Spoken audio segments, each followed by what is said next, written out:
बिस्मिल्लाहिर्रहमानिर्रहीम, अस्सलाम वालेकुम। अली सलमान जी टीवी के तमाम नाज़रीन को जी स्पोर्ट्स में खुश आमदेद कहता है, जहां पीर से लेकर जुमेरात तक रोजाना रात 11:05 पर हम इस महफिल को सजाते हैं आपके लिए और बात करते हैं उस दिन खेले जाने वाले मैचेस या उस दिन से जुड़ी स्पोर्ट्स की खबरों के बारे में। और आज जब हम शो कर रहे हैं 13 अगस्त है, कल पाकिस्तान अपना यौम आज़ादी बड़े जोश खरोश के साथ सेलिब्रेट करने जा रहा है। और इस मरतबा यौम आज़ादी की खुशियाँ इस लिहाज से दोबारा हो चुकी हैं कि जिस तरह से पाकिस्तान ने अपने रिवायती दुश्मन भारत को मुंह तोड़ जवाब दिया, उन पाकिस्तान की असाकिर पाकिस्तान की अफवाज पाकिस्तान की बदौलत और साथ साथ जिस तरह पाकिस्तान की अवाम ने एक सीसा पिलाई दीवार बनकर इस बुनियाद मरसूस का जो भरपूर अंदाज से मुजाहरा किया और भारत का जो ऑपरेशन सिंदूर था उसको ऑपरेशन तंदूर में तब्दील किया, उसकी वजह से आज इस यौम आज़ादी की जो अहमियत है मजीद दो चंद हो चुकी है और हम ज़्यादा जोश खरोश के साथ यौम आज़ादी मना रहे हैं। जी स्पोर्ट्स की जानिब से तमाम हमवतनों को यौम आज़ादी की पेशगी मुबारकबाद हो। साथ साथ जनाब आज 13 अगस्त है और आपके इल्म है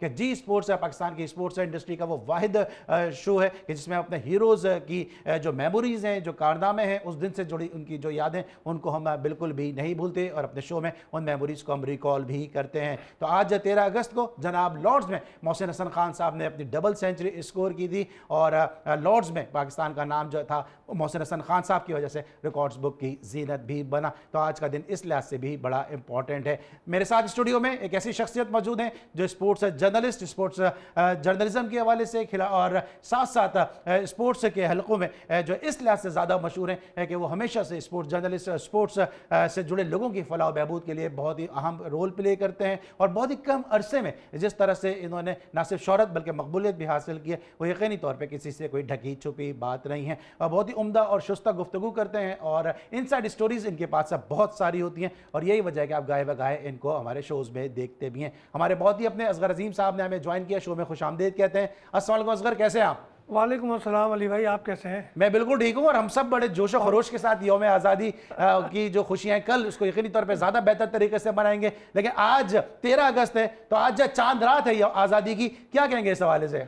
देखिए आज बिल्कुल चांद रात है और हम जश्न आज़ादी नहीं बल्कि जश्न आज़ादी फेस्टिवल मना रहे हैं। और अब से तकरीबन 11 बजे से ही, यानी कि जब हम यहाँ बैठे हुए हैं तो शहर भर में मुख्तलिफ मकामात पर ना सिर्फ चिरागा है बल्कि वहाँ पर जो है जश्न का एक समा जो है वो शुरू हो जाएगा। कहीं आतिशबाजी है, कहीं म्यूज़िकल शो है, कहीं कुछ है। और नेशनल स्टेडियम में भी इस वक्त मुल्क का सबसे बड़ा म्यूज़िकल शो हुकूमत सिंध के ज़ेर एहतमाम जो है वो जारी है। वहाँ बड़े बड़े जो है फनकार गुलकार वहाँ मौजूद हैं, हुकूमत सिंध वहाँ मौजूद है। और सबसे बड़ी बात कि 2 से 2.5 लाख की रजिस्ट्रेशन थी और सिर्फ 27,000 लोगों को जो है वो टिकट मिले हैं, पासिस मिले हैं। चूँकि दाखिला मुफ्त है तो यकीनन बहुत बड़ी तादाद में हमारे जो मुहब्ब वतन हमारे पाकिस्तानी हैं, हमारे शहरी हैं, वो वहाँ नहीं जा पा रहे हैं। तो उनके लिए यही कहूँगा कि वो अपने घर पर बैठ के इंजॉय करें, चूँकि सिर्फ पास वाले ही अंदर जा सकते हैं। तो बड़ा ज़बरदस्त ये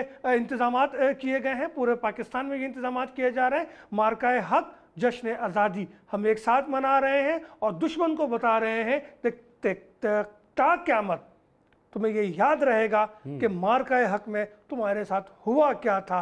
तुम्हारे सालों की मुद्दतों की जो तुम्हारी एक इजारादारी थी, हमने चंद मिनटों में उसको कैसे तहस नहस किया और आज पूरी दुनिया तुमसे मुंह फेरे बैठी है। जिसको तुम दोस्त कहते थे आज वो भी तुम्हारे साथ नहीं है। और हम इधर देख लो कि आज पाकिस्तान की उस पॉलिसी से, उस कामयाबी से आज पाकिस्तान के साथ वो भी है जो कल साथ नहीं होता था। बिल्कुल सही बात है। और जिस जोश खरोश के साथ कौम जो है वो यौम आज़ादी मना रही है, जश्न आज़ादी मना रही है, बड़ी तैयारियां हैं। जिस तरह असगर ने भी कहा कि नेशनल स्टेडियम कराची में इस वक्त एक म्यूज़िक का एक रंगो नूर का एक मेला सज रहा है। इसके साथ साथ जो है वो न सिर्फ कराची में कई मुख्तलिफ मुकामात पर है बल्कि मुल्क भर में। कल हमने देखा कि गवादर में जिस तरह से यौम आज़ादी को सेलिब्रेट किया गया और वहाँ पर साहिर अली बग्गा ने अपने फ़न का मुजाहरा किया। इसके अलावा गवर्नर हाउस में हमने देखा कि सिंध गवर्नर हाउस में बड़ा ज़बरदस्त इवेंट हुआ और वहाँ पर तकरीबन को 1 घंटे से ज़ायद आतिशबाजी के मुजाहरे हुए। नेशनल स्टेडियम में आज ये मेला सज रहा है और मुझे उम्मीद है कि पूरे पाकिस्तान में जहां जहां छोटी बड़ी हर जगह पे जो है इस जश्न आज़ादी को इसके शान तरीके से मनाया जा रहा होगा। आज के शो में हम डिस्कस करेंगे इस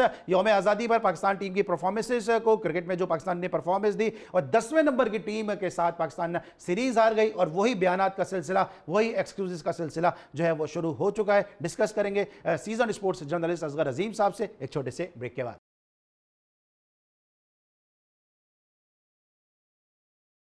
welcome back after the break.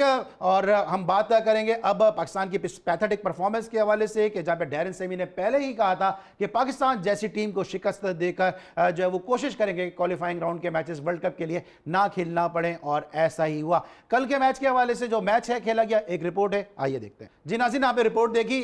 Asghar, हमने देखा कि ये 3 मैचेस की सीरीज थी वनडे की, और पाकिस्तान ने एक मैच जीता, और वो मैच भी हसन नवाज और हुसैन तलत की परफॉर्मेंस की वजह से जीता। हमारे किंग भी यहाँ पे हमें ढेर होते नजर आए, हमारे टॉप ऑर्डर भी इतना परफॉर्म करते हुए नजर नहीं आए। मुसलसल पाकिस्तान जो है वो हार रहा है, खराब खेल रहा है, और हम मुसलसल जो है कौम को एक झूठी बयानबाजियां कर रहे हैं, झूठा नैरेटिव हमें एक जो है वो दिखा रहे हैं। हम अपनी गलतियों से सबक सीख रहे हैं। वो कौन से सबक हैं जो हम सीखने में ही नहीं आ रहे? देखिए, बात सिर्फ इतनी सी है कि हम हर गलती पे ये कहते हैं कि तौबा, और फिर कहते हैं तौबा।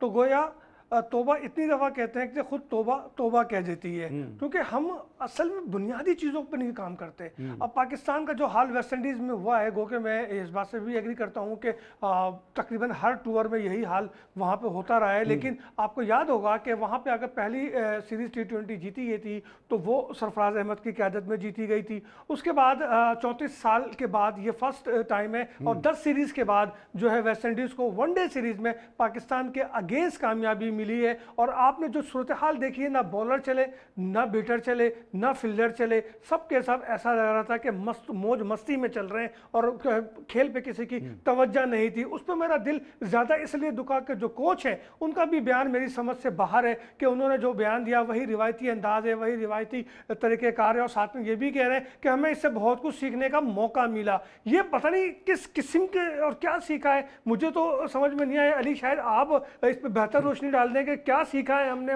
लेकिन ये बताएं ना कि इंटरनेशनल एरिना, इंटरनेशनल स्टेज क्या सीखने की जगह है, या तो आपको प्रॉपर एग्जीक्यूशन की जगह है कि आप रिजल्ट दें। पाकिस्तान का सब जलाली परचम आपकी परफॉर्मेंस से मशरूत है कि आप अच्छा खेलेंगे तो परचम पाकिस्तान का बुलंद होगा, पाकिस्तान की रैंकिंग बेहतर होगी। ये कौन सी सीख है कि हम बांग्लादेश में भी हार रहे हैं, वहां पे जाके हम कह रहे हैं पिचेस जो है वो अच्छी नहीं बनी, यहाँ पे भी हम वही बयान दे रहे हैं, जहां हारते हैं रटे रटाए जुमले बोल देते हैं। अली, मैं बताऊं, अभी 2 दिन पहले मोइन भाई से मैंने पूछा था कि मोइन भाई, ये जो पाकिस्तान वेस्ट इंडीज़ में सीरीज़ खेल रहा है, गो कि हम पहला वनडे जीत गए थे, तो उन्होंने, मैंने बोला कि हमने परफॉर्मेंस तो ऐसी नहीं देखी, हम मुतमईन वाली परफॉर्मेंस तो नहीं है। तो मोइन भाई पहले तो हंसो फिर कहने लगे, बताएं मीडिया मुतमईन कब होता है? तो मोइन भाई, आज मैं फिर आपसे पूछ रहा हूँ कि जो बात मैंने उस वक्त की थी शायद आप अंडरस्टैंड नहीं कर सके, लेकिन अब आप बता दें कि इस परफॉर्मेंस पे क्या मीडिया मुतमईन होगा, क्या आप मुतमईन होंगे, क्या आप जैसे दीगर लेजेंड मुतमईन होंगे? हरगिज़ नहीं मोइन भाई, यहाँ एक्सक्यूज़ वाली कोई बात नहीं है। हम तब्दीलियों पर तब्दीलियाँ करके भी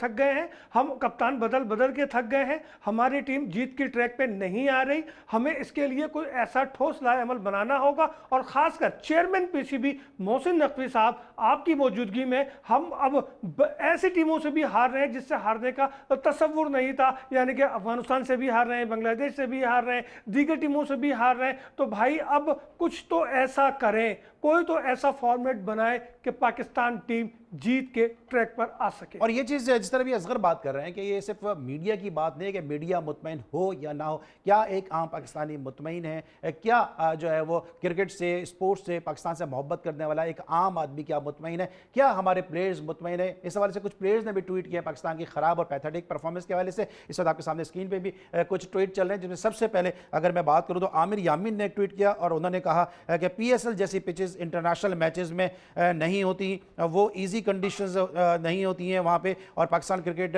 बहाल उस वक्त होगी जब फर्स्ट क्लास क्रिकेट बेहतर होगी और क्वालिटी बेहतर होगी। आमिर यामीन का कहना है, और पहले भी इस हवाले से आवाज़ उठा चुके हैं। इसके साथ साथ जो मजीद ट्वीट है वो आपके सामने स्क्रीन पे, अहमद शहजाद ने भी एक ट्वीट किया, और अहमद शहजाद कहते हैं इस हवाले से कि West Indies were 178 for 5 in 41 overs, finished on 295. Pakistan chasing, handing wickets like free buys at a fair, और उन्होंने कहा 66 for 6। तो ये थोड़ा सा अपनी मायूसी का इजहार किया है अहमद शहजाद ने। इसके साथ साथ जो है कामरान अकमल ने भी सोशल मीडिया का सहारा लिया, और उन्होंने कहा कि our cricket team has been performing like this for the past 7 years। बिल्कुल सही कहा कि पिछले 7 साल से पाकिस्तान की परफॉर्मेंस ऐसा ही है। At this point we have stopped worrying about embracing और साथ साथ एम्ब्रेसिंग लॉसेस, और no one even cares anymore, not even if Pakistan win the series. And the funniest part, Pakistan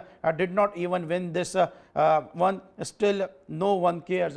ये थोड़ा सा चूंकि स्क्रीन मुझसे दूर भी है इसलिए थोड़ा सा आपको फंबल भी नजर आएगा पढ़ने में, लेकिन जो मकसद है, जो एसेंस है, वो यही है कि जनाब जो पाकिस्तान की परफॉर्मेंस से जो वो फॉर्मर प्लेयर्स भी मुतमईन नहीं है। असगर मीडिया को तो आप कह सकते हैं कि मीडिया कब मुतमईन होगा, ये तो वो प्लेयर्स हैं जो अभी कुछ कोई लेजेंड लीग में भी खेल कर आए हैं और पाकिस्तान टीम का हिस्सा भी रहे, वो भी यही बातें कर रहे हैं कि हम गुज़िश्ता 7 साल से ही सब देख रहे हैं। आमिर मलिक भी मेरे साथ शो में गुज़िश्ता शो में थे, उन्होंने भी कहा कि 7 साल से यही सब सिलसिला चल रहा है। तो हमें मुतमईन नहीं करना है, परफॉर्मेंस को बेहतर करना है। काश ये मेरे साबिक क्रिकेटर्स जो आज तनकीद कर रहे हैं, तनकीद गो के दुरुस्त कर रहे हैं, उस वक्त भी बोलते जब सरफराज को बाहर किया गया था और एक कामयाब कप्तान को जो इस टीम को विनिंग ट्रैक पे लेके चल रहा था, मुसलसल मैचेस जीत रहा था और हर एक मुल्क के खिलाफ वो सीरीज में कामयाबी हासिल कर रहा था। तो काश मेरे ये साबिक क्रिकेटर उस वक्त भी आवाज़ उठाते, लेकिन अपनी बारियों के इंतज़ार में ये खामोश हो जाते हैं। कुछ इनके ज़ाती मफादात होते हैं, इनके लब जो है वो खुद ब खुद उनमें सिलाई लग जाती है, उनके लफ्ज़ आपस में खुलते ही नहीं है कि वो कुछ हक की बात भी कर सकें। वो बिल्कुल उनकी तनकीद को मैं सही समझता हूँ, लेकिन यही तो वही शहजाद थे ना जो श्रीलंका के अगेंस्ट, उनकी बी टीम के अगेंस्ट जिन्होंने डेब्यू कमबैक किया था और इनके और उमर अकमल की वजह से हम वो 3 मैचों की T20 सीरीज हारे थे और उसके बाद सरफराज का वापसी का रास्ता खुला था और बोर्ड ने उनको वापसी जाने के लिए कह दिया था। तो मेरे भाई आपकी तनकीद बिल्कुल सही होती है, लेकिन राइट टाइम नहीं बोलेंगे तो ये लॉस तो होगा। 7 साल से इस मुल्क की टीम का, पाकिस्तानी टीम का दुनिया भर में जो हाल हो रहा है, जो तजर्बात किए जा रहे हैं, इसके जिम्मेदार BCB के साथ साथ वो तमाम साबिक क्रिकेटर हैं जो मसलियत का शिकार होते हैं। यकीनी तौर पर पाकिस्तान ने जो हेड कोच लिया, वो कोच जो है इस्लामाबाद के हेड कोच हैं, उनका वो तजर्बा नहीं पाकिस्तान के हवाले से। और जो पिचेस की बात की जा रही है,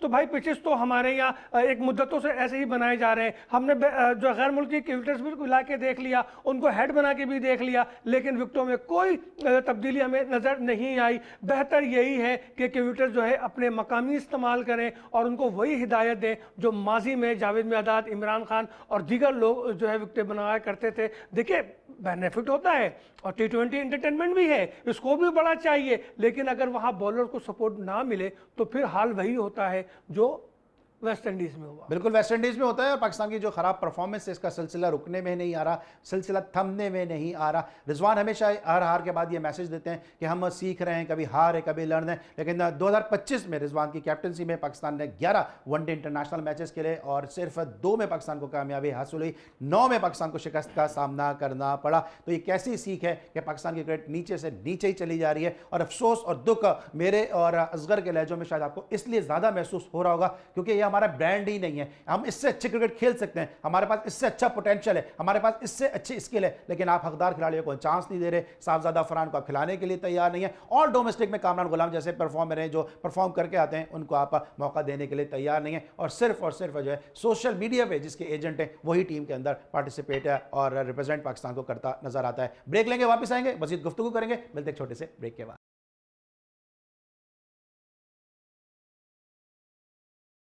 welcome back after the break. और ब्रेक पर जाने से पहले हम डिस्कस कर रहे थे पाकिस्तान टीम की परफॉर्मेंस को और बाबर आजम के लिए कहा जा रहा है कि जनाब फ़खर जमान के इंजर्ड होने की सूरत में उनको एशिया कप में पाकिस्तान के T20 स्क्वाड का हिस्सा बनाया जा सकता है। असगर सवाल फिर ये पैदा होता है कि घूम फिर के हम बाबर आजम की जानिब आ रहे हैं, कौन सी उन्होंने ऐसी T20 क्रिकेट खेली है कि जिसकी बुनियाद पर उनको वापस टीम में लाया जा रहा है। सिर्फ एक पाकिस्तान सुपर लीग हुई है और उसमें भी जो उनकी परफॉर्मेंस है वो सबने देखी। फिर ये ख्वाजा नाफे, हसीब जैसे प्लेयर कहाँ जाएंगे, मां सदाकत जैसे प्लेयर कहाँ जाएंगे, कामरान गुलाम जैसे प्लेयर कहाँ जाएंगे और जो डोमेस्टिक में परफॉर्मेंस दे रहे हैं ये सब प्लेयर कहाँ जाएंगे अगर आपने सिर्फ ब्रांड वैल्यू पे बाबर आजम को लेकर आना है। देखिए मेरा ख्याल है कि बाबर की वापसी पे ब्रेक देख रहा हूँ मैं, क्योंकि बाबर को टारगेट था कि इन 3 वनडे में वो T20 स्ट्राइक से खेलें और अब तो सूरत हाल ये आ गई है कि शायद दुनिया के जो स्ट्राइक का मामला है उसमें सबसे नीचे बाबर और रिजवान आ गए हैं। तो मुझे तो नहीं लगता कि बाबर अब फ़खर की जगह आएंगे और वैसे भी बाबर को किसी के मुतबादिल नहीं आना चाहिए, अपनी परफॉर्मेंस पर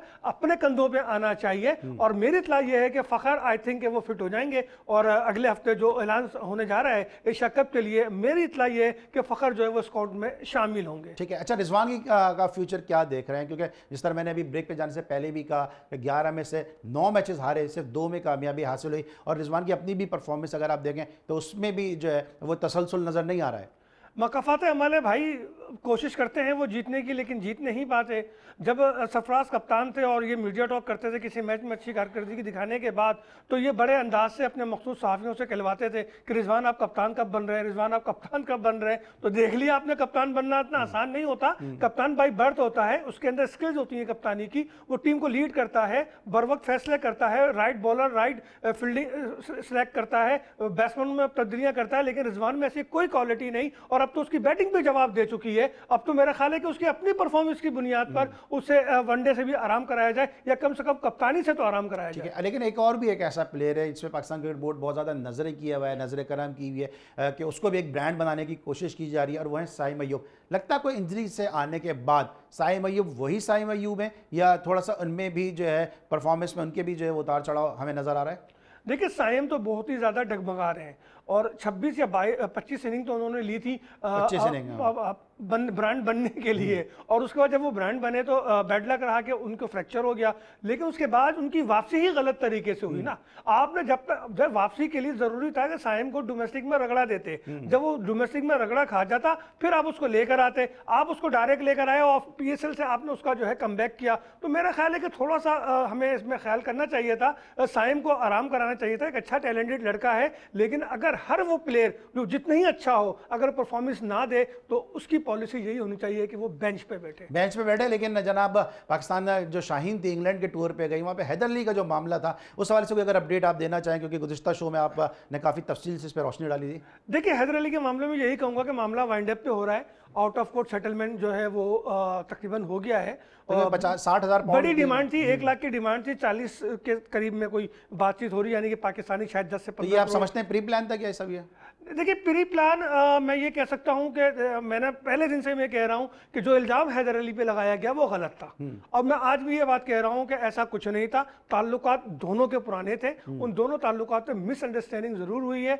और कुछ चीज़ें रिक्वायरमेंट पे नहीं आई, तो उसके लिए वो कंप्लेंट की शक्ल अख्तियार कर गई, या ये समझ लें कि ठुकराए जाने का गम ज़्यादा था। ठीक है। और ऐसा लगता है कि मामले जो बनते हैं वो बनते हैं कुछ दो और कुछ लो।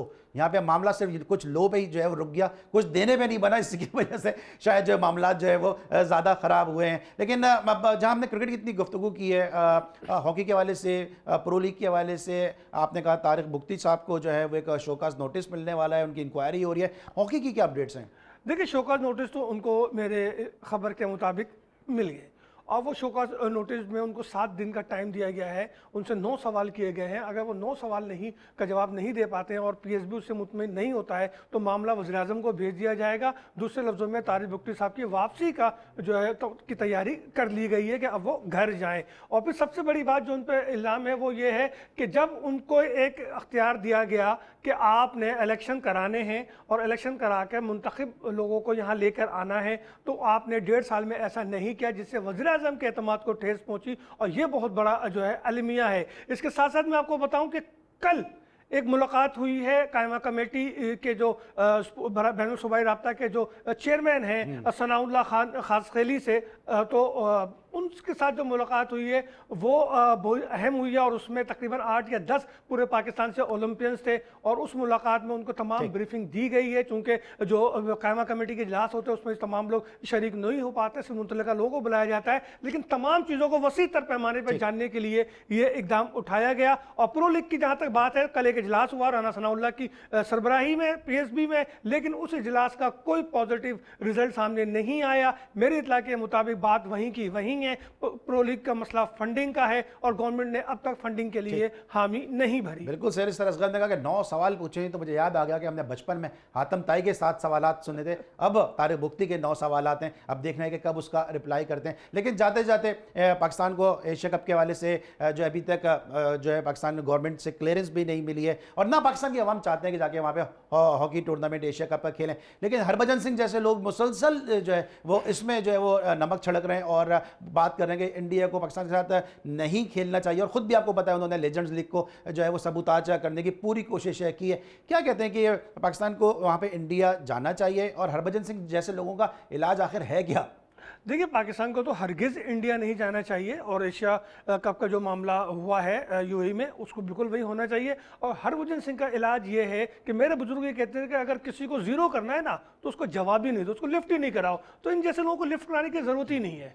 ठीक है जनाब, बिल्कुल असगर अजीम साहब ने कहा जैसे लोगों को लिफ्ट कराने की ज़रूरत नहीं है। Thank you so much Asghar Azeem, हमारे साथ मौजूद थे। लेकिन आपके इल्म है कि जी स्पोर्ट्स में जो है क्रिकेट, हॉकी को जो है वो और इसके अलावा दीगर खेलों को भी अपने शो का हिस्सा बनाते हैं। और बलूचिस्तान इस वक्त स्पोर्ट्स की सरगर्मियों का हब बना हुआ है। बलूचिस्तान में स्पोर्ट्स की सरगर्मियाँ जारी हैं। इस हवाले से बुशरा कमर की रिपोर्ट है, आइए देखते हैं।